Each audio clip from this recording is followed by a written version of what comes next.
Bagi orang-orang di kantor PT Gatra Pratama, pasangan Dimas dan Erika adalah contoh ideal dari rumah tangga yang bahagia. Mereka selalu terlihat kompak, berangkat kerja bersama, makan siang bersama di kantin, dan sesekali terlihat tertawa kecil di depan meja masing-masing. Tak ada yang menyangka bahwa di balik senyum manis Erika dan ketenangan Dimas, kehidupan mereka perlahan mulai retak.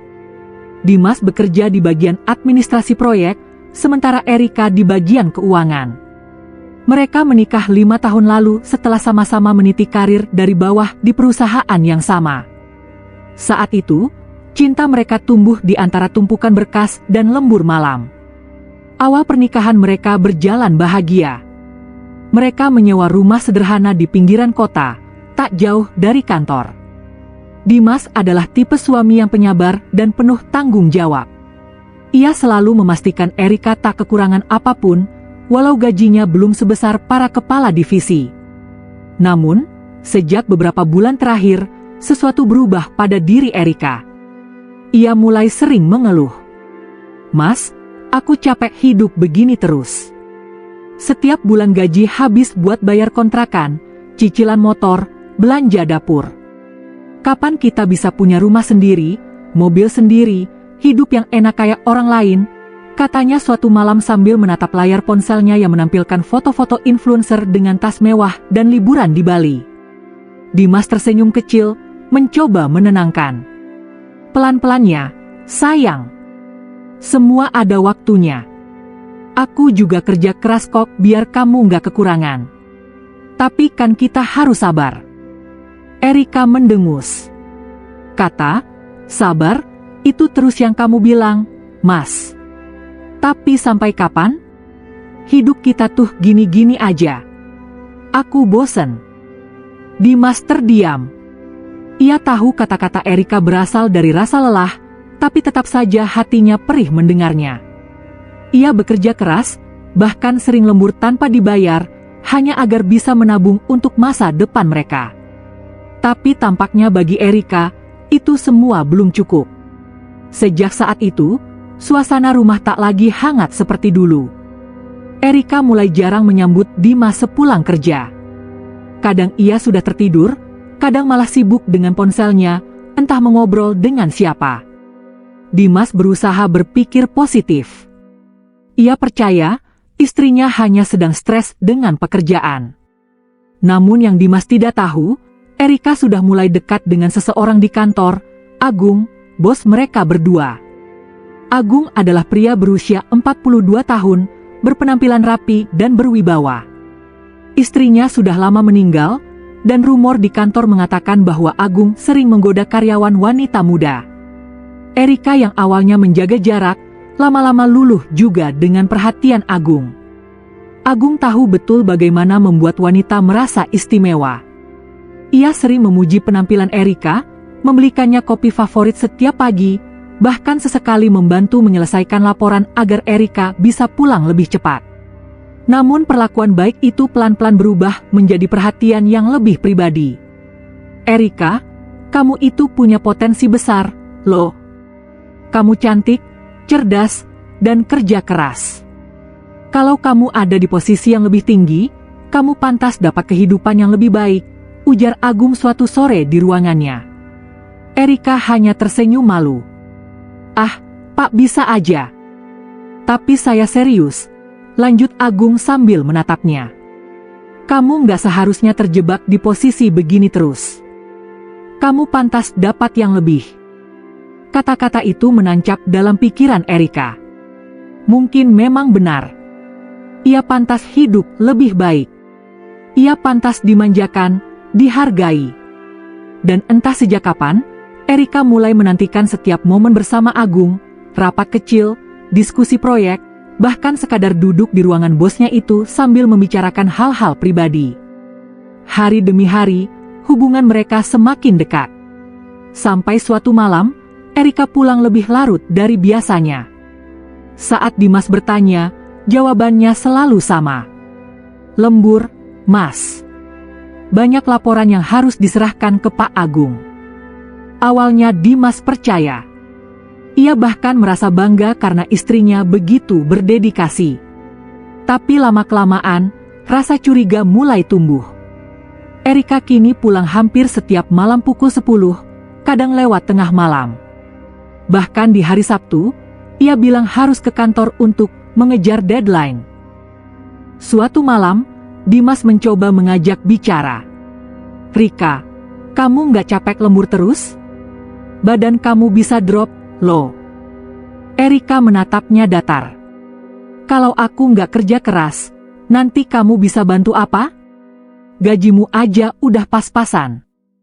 Ucapan itu seperti pisau menusuk dada Dimas. Tapi ia menahan diri, tak mau memperpanjang masalah. Ia hanya diam, menatap wajah istrinya yang kini terasa asing. Hari-hari berikutnya berjalan dingin. Dimas bekerja dengan hati berat, namun tetap berusaha tersenyum di kantor, menutupi keresahan di hatinya. Tapi naluri suami tak bisa dibohongi.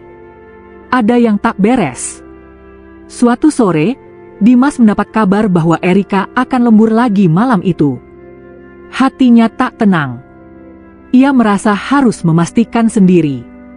Maka setelah jam kerja usai, ia pura-pura pulang lebih dulu, tapi kemudian berbalik arah menuju kantor. Langit malam itu gelap, gerimis turun perlahan. Dimas memarkir motornya agak jauh dari gedung, lalu berjalan pelan ke arah lantai 3 tempat Erika bekerja. Kantor sepi, hanya beberapa lampu yang masih menyala. Ia melangkah dengan hati-hati, mendengar samar-samar suara tawa dari arah ruang direktur. Langkahnya terhenti di depan pintu kaca ruangan agung. Dari celah tirai yang tak tertutup sempurna, Dimas bisa melihat pemandangan yang membuat darahnya berhenti mengalir seketika. Erika, istrinya, wanita yang ia cintai setengah mati, sedang berada di pangkuan Agung. Tubuh mereka begitu dekat, tangan Agung melingkar di pinggangnya, sementara Erika menatapnya dengan senyum yang dulu hanya milik Dimas. Suara gelak tawa mereka memecahkan keheningan malam. Dunia Dimas seolah runtuh saat itu juga. Ia ingin berteriak, ingin menerobos masuk dan mengamuk. Tapi kakinya lemas, suaranya tertahan di tenggorokan. Beberapa detik kemudian, ia tak tahan lagi. Dengan langkah gemetar, ia membuka pintu ruang itu dengan keras. Erika. Erika dan Agung sontak terkejut. Erika menjerit kecil, sementara Agung berdiri dengan wajah tegang. "Mas, ini nggak seperti yang kamu pikir." "Diam," bentak Dimas dengan mata berair. "Kamu bilang lembur? Ini lemburmu? Dengan bosmu sendiri." Agung mencoba menenangkan suasana. "Dimas, kamu dengarkan dulu. Ini urusan pribadi, jangan buat masalah di kantor." Dimas menatapnya tajam.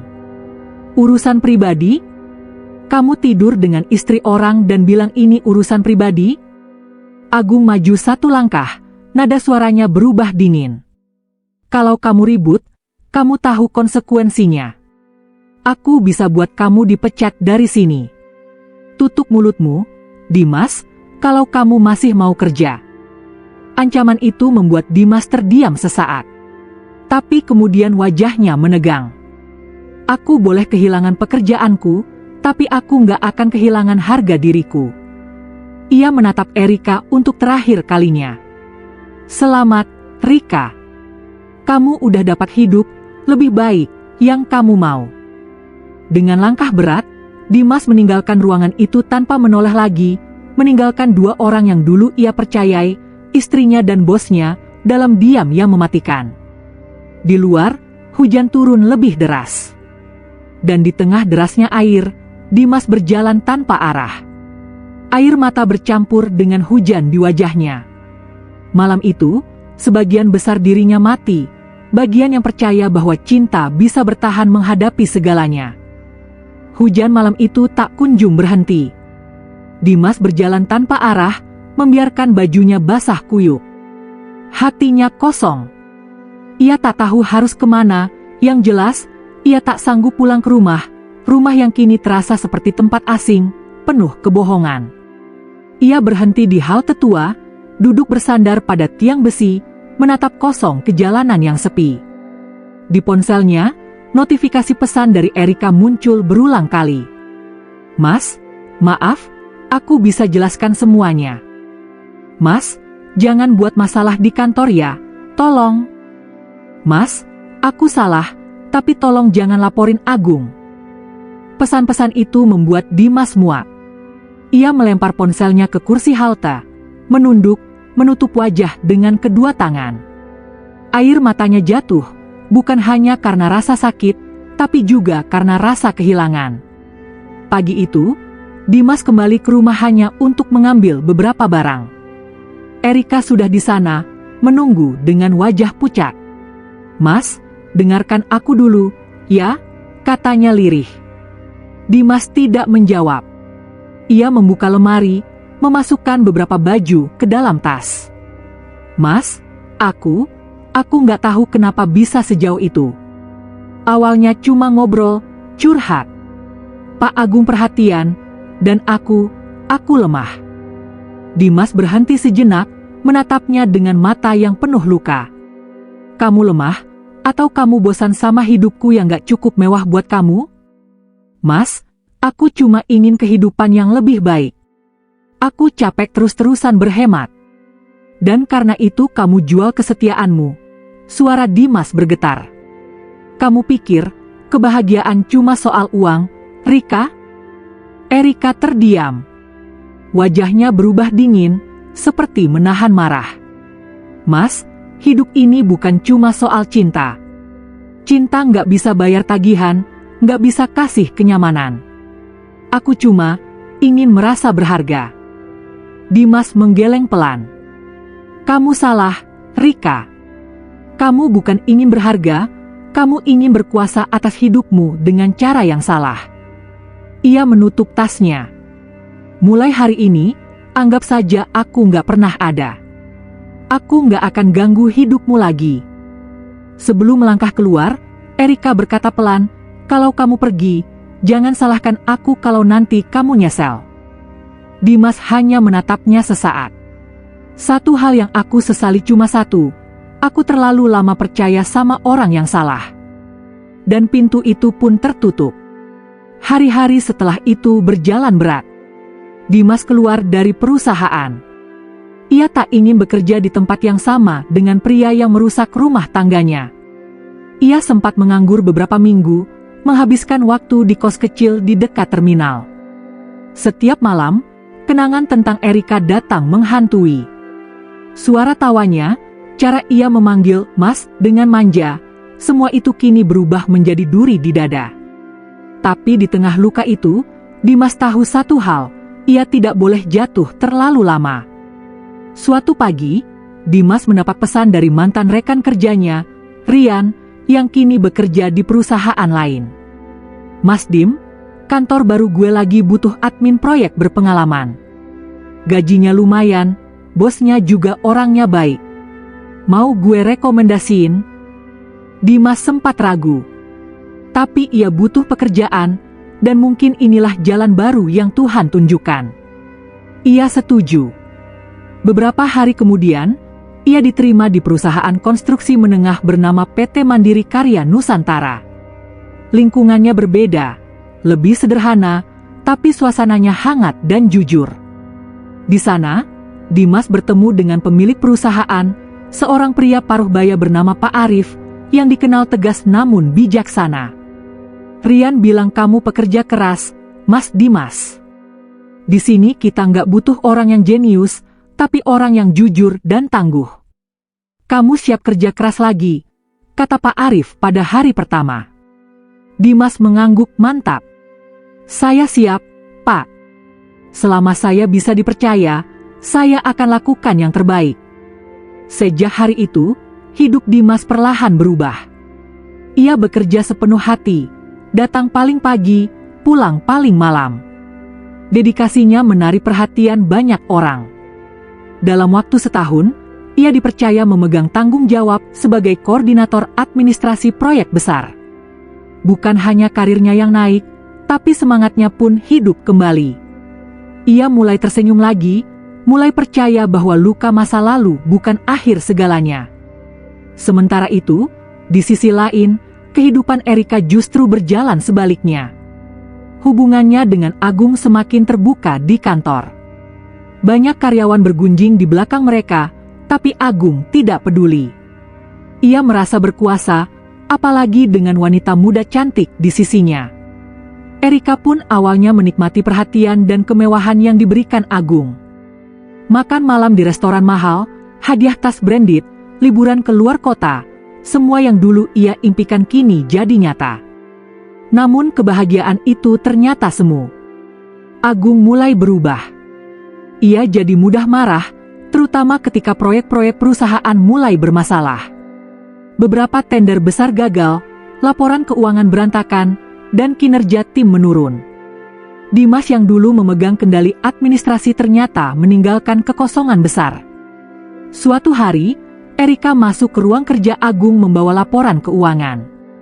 Wajah Agung muram. "Ini laporan bulan ini, Pak," katanya pelan. Agung menatapnya kesal. "Kamu lihat angka ini? Rugi lagi. Proyek Palembang gagal, investor mundur. Semua gara-gara orang-orang bodoh yang gak bisa kerja." Erika menelan ludah. "Tapi, Pak, kita masih bisa." "Sudah. Jangan sok tahu. Kalau kamu bukan pacarku, sudah aku pecat dari dulu." Ucapan itu menusuk hati Erika. Ia menunduk, menahan air mata. Hubungan yang dulu terasa seperti cinta kini berubah menjadi beban. Ia sadar, perhatian Agung bukan karena kasih, tapi karena keinginan memiliki. Hari demi hari, situasi makin memburuk. Proyek gagal, utang menumpuk, dan Agung mulai kehilangan kendali. Ia sering marah, bahkan kadang melempar barang di ruangannya. Erika bertahan karena takut kehilangan satu-satunya sandaran finansial yang tersisa. Namun ketakutan itu tak bisa menahan kehancuran yang datang. Suatu pagi, kabar mengejutkan menyebar, PT Gatra Pratama dinyatakan bangkrut. Proyek terakhirnya gagal total, investor besar menarik diri, dan kantor disegel oleh pihak bank karena utang yang menumpuk. Agung menghilang.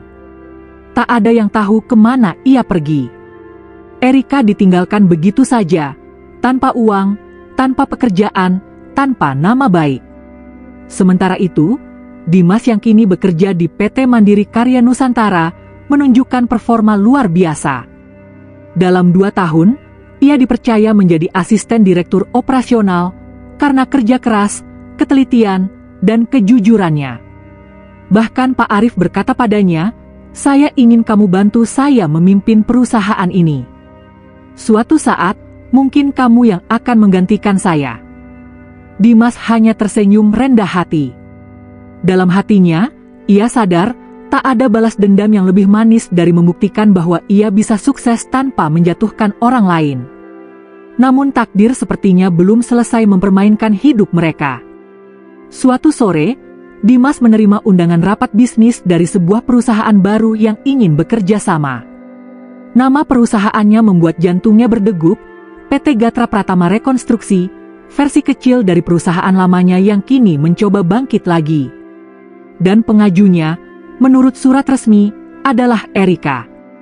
Dimas terdiam lama menatap surat itu. Entah perasaan apa yang muncul, antara getir, iba, dan rasa ingin tahu. "Waktu memang berputar," gumamnya pelan. "Dan mungkin ini saatnya aku melihat mereka menuai apa yang mereka tanam." Hari itu, langit mendung. Kantor PT Mandiri Karya Nusantara sedang sibuk mempersiapkan presentasi besar. Dimas duduk di ruang rapat utama, mengenakan jas abu-abu yang kini menjadi simbol posisinya sebagai direktur operasional. Wajahnya tenang, namun matanya menyiratkan ketegasan seorang pemimpin yang matang oleh luka dan waktu. Di depannya, sekretaris membacakan daftar tamu perusahaan yang akan datang sore itu untuk menjajaki kerja sama proyek baru.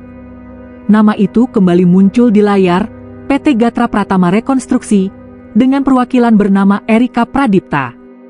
Dimas menatap nama itu lama. Erika. Nama yang dulu berarti rumah, kini hanya bayang masa lalu. Beberapa staf memperhatikan wajahnya yang mendadak diam. "Ada masalah, Pak?" tanya sekretaris pelan. Dimas tersenyum samar. "Tidak, lanjutkan saja.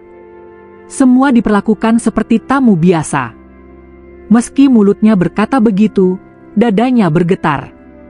Ia tak tahu harus menyiapkan hati seperti apa untuk menghadapi wanita yang dulu menghancurkan segalanya.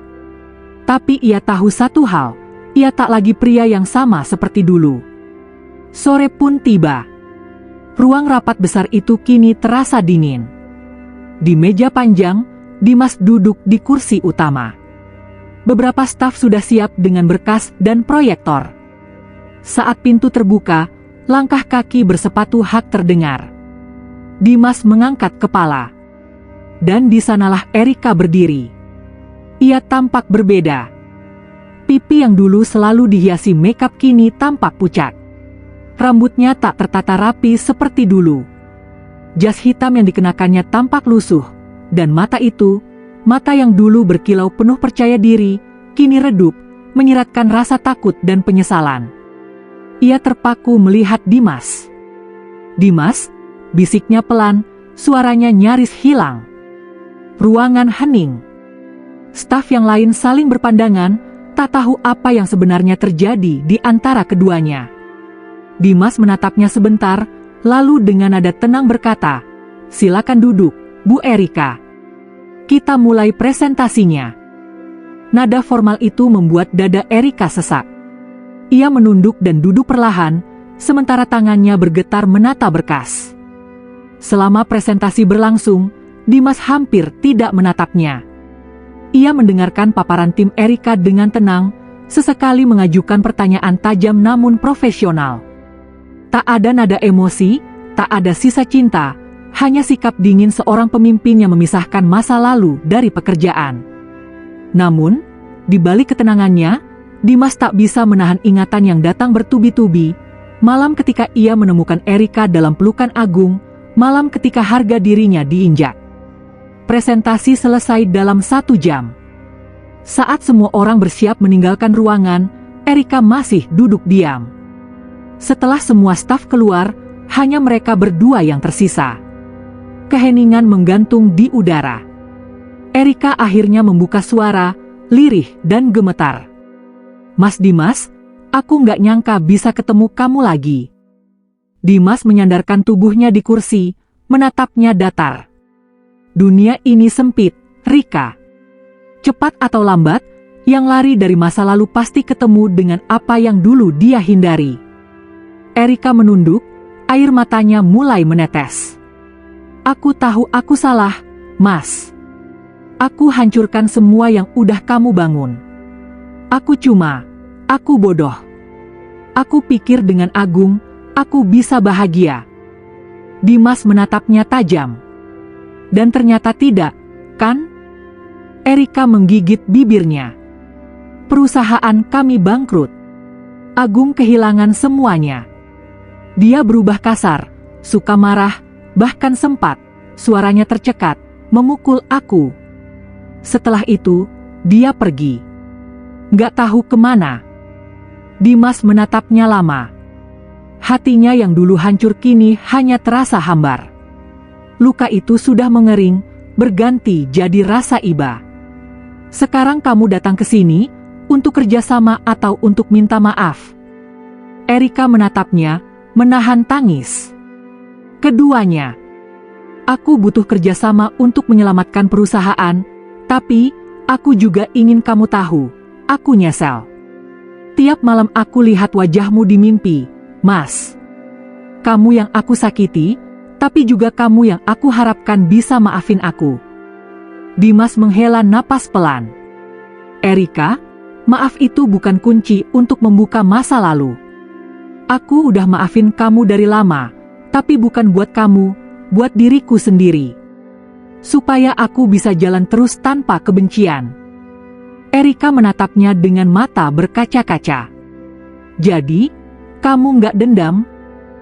"Kalau aku masih dendam, aku nggak akan duduk di sini. Aku akan tetap jadi lelaki yang terpuruk karena kamu. Tapi aku belajar satu hal dari semua ini, bahwa kadang kehilangan adalah cara Tuhan melindungi kita dari sesuatu yang tidak seharusnya kita miliki. Air mata Erika mengalir deras. Ia menunduk, menggenggam tangannya sendiri. "Mas, hidupku sekarang susah. Aku nggak punya siapa-siapa. Aku cuma minta kesempatan buat kerjasama ini, supaya timku bisa tetap hidup." Dimas diam sejenak. Ia memandangi wanita di depannya yang dulu begitu angkuh. Lalu dengan nada lembut tapi tegas, ia berkata, "Aku akan pertimbangkan secara profesional, bukan karena masa lalu.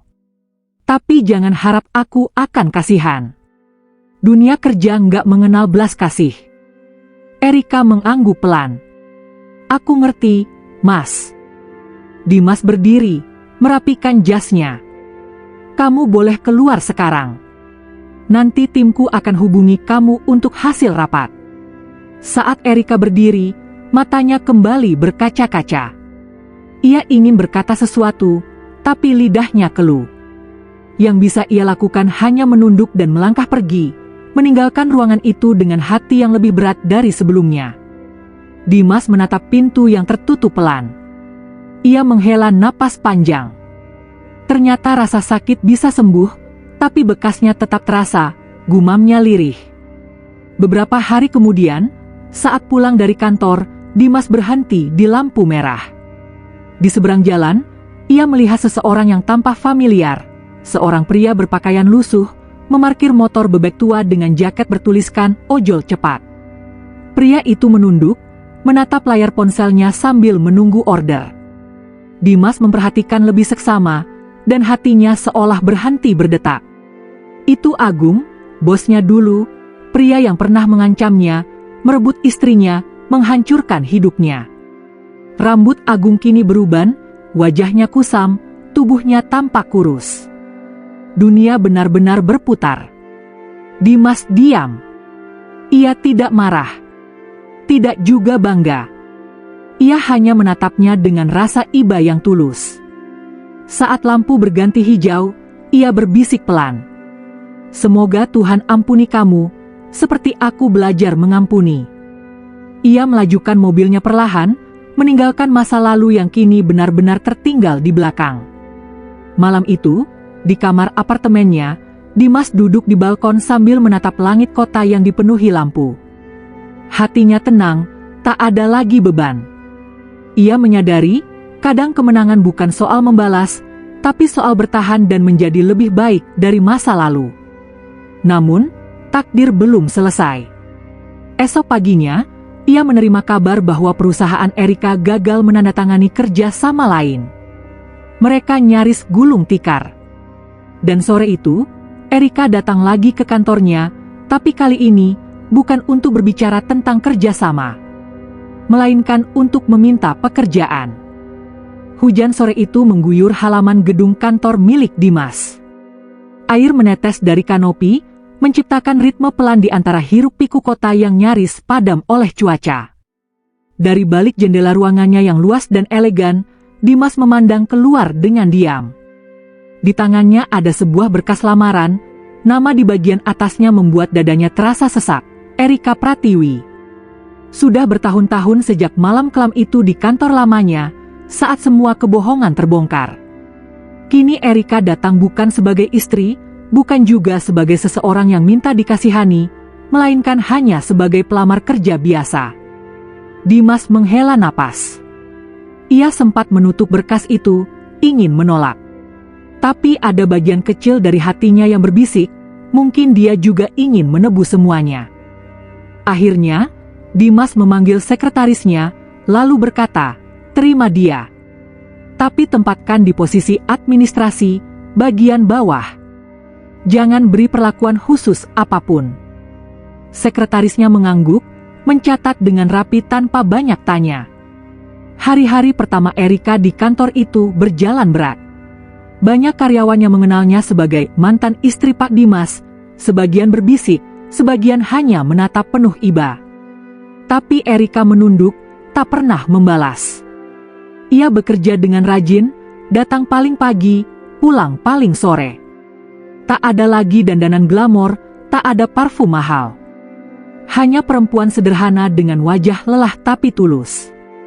Dimas kadang memperhatikannya diam-diam dari lantai atas. Ada rasa iba, tapi juga rasa lega, karena ia melihat seseorang yang benar-benar berubah. Namun di dalam dirinya, luka itu tetap ada, hanya kini sudah tak menyakitkan lagi. Luka itu telah menjadi bagian dari masa lalu yang ia terima dengan lapang. Beberapa bulan kemudian, Erika mengetuk pintu ruangannya. "Mas, Pak Dimas, boleh bicara sebentar?" Dimas menatapnya, sedikit terkejut. "Masuklah." Erika berdiri ragu di depan meja. "Saya mau pamit. Minggu depan saya berhenti kerja." Dimas mengerutkan dahi. "Kenapa? Kamu kerja bagus, Erika. Kamu nggak bikin masalah." Erika menunduk, suaranya pelan tapi mantap. "Saya nggak mau hidup bergantung sama belas kasihan Mas lagi. Saya ingin benar-benar berdiri di kaki saya sendiri. Saya sudah cukup banyak menyusahkan dan mempermalukan kamu dulu." Dimas diam cukup lama. Lalu akhirnya ia mengangguk. "Kalau itu keputusanmu, saya hormati. Tapi, jaga dirimu baik-baik. Dunia kerja nggak selalu ramah." Erika menatapnya, matanya berkaca-kaca. "Saya tahu. Tapi justru itu, saya mau belajar dari nol. Dulu saya terlalu sombong, sekarang saya ingin hidup yang sederhana tapi tenang." Dimas tersenyum samar.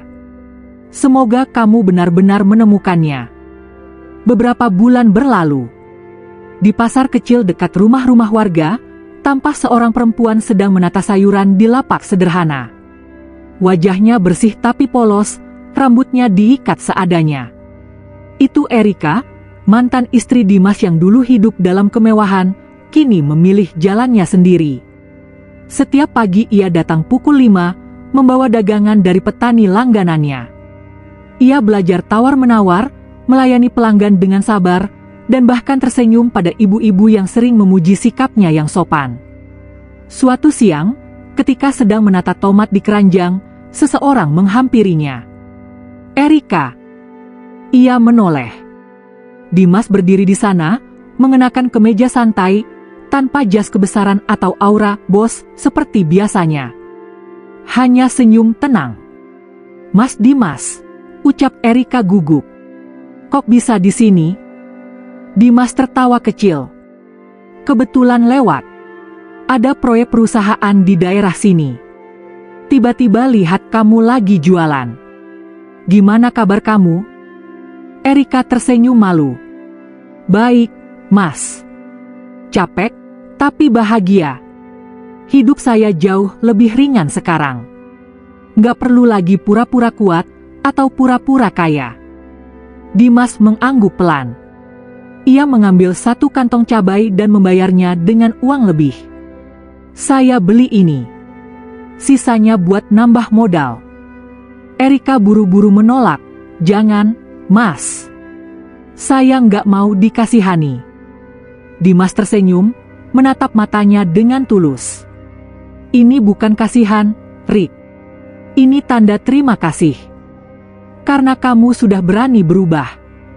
Sekejap, mata Erika berkaca-kaca.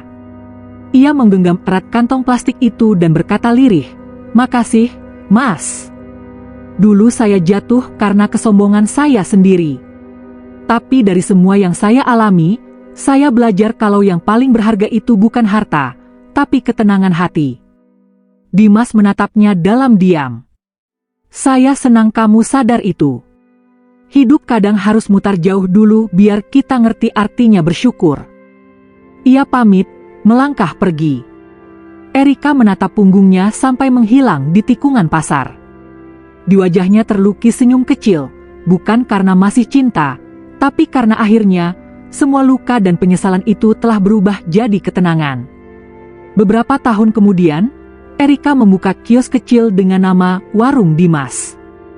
Bukan karena ingin mengingat masa lalu, tapi karena ia ingin menandai babak baru hidupnya, bahwa dari seseorang yang dulu ia sakiti, ia justru belajar arti kejujuran dan kerja keras. Sementara Dimas, Dengan perusahaan barunya yang terus berkembang, hidup dengan tenang. Ia tak pernah menikah lagi, tapi juga tak menyesal. Baginya, cinta tak harus dimiliki untuk bisa dimaafkan. Mereka berdua kini hidup di dua dunia berbeda, namun sama-sama tenang, sama-sama bahagia, dan sama-sama telah berdamai dengan masa lalu.